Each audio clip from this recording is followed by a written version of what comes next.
Dan Dix here, reporting for Press for Truth. One person is dead and several others have been arrested in the Oregon protest, including leader and organizer Ammon Bundy.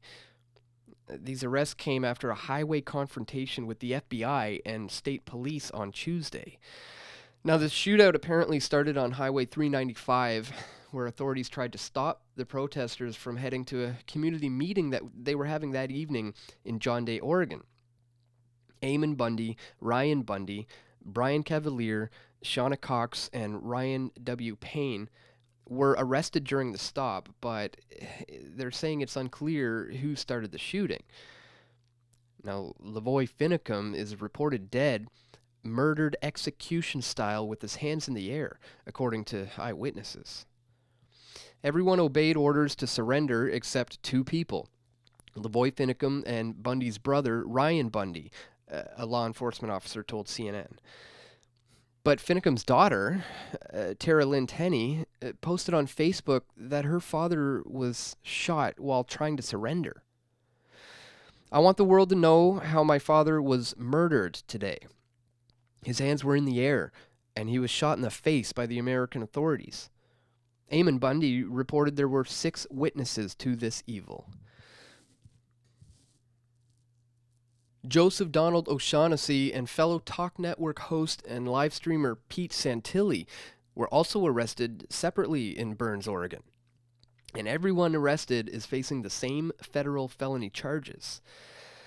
This all started earlier this month when Bundy and the protesters took over a wildlife refuge after 2 local ranchers, the Hammonds, were sent to prison by accusations that were made by the Federal Bureau of Land Management, which is an unconstitutional entity.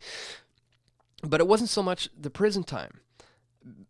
It was the fact that the Hammonds served their time, but then were forced to go back due to an appeal process. If you're not familiar with this story yet, I'd advise you to check out the link in the description to this video here, where we covered this extensively in our video, The Truth About the Oregon Standoff. Now, of course, what started off as an optimistic revolt against federal lands was eventually sidetracked by other obstacles.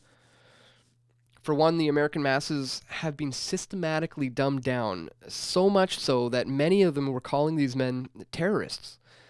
Despite there being no murders, no suicide bombings, or any instances of anyone actually trying to terrorize innocent people for political gains. That's what governments do. And second of all, footage surfaced of some of the protesters waving around sex toys that were shipped to them from counter-protesters. And a video was released showing a loincloth-clad militant guy challenging Chris Christie to a sumo match.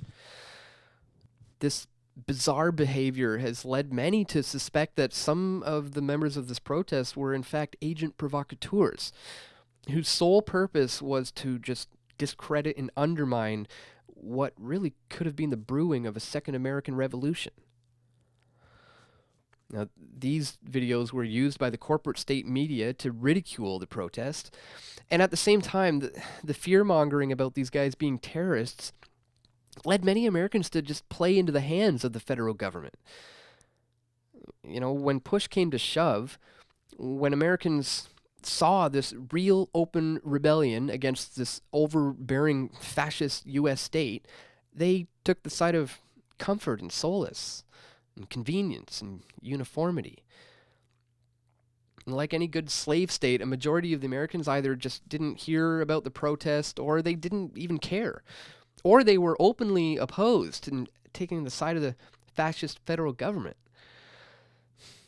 But the reality is, a man, Lavoy Finicum, is dead. And he was shot in cold blood, according to many. So today, let's honor a man who took a stand for what he believed in the face of a clearly tyrannical and dangerous enemy.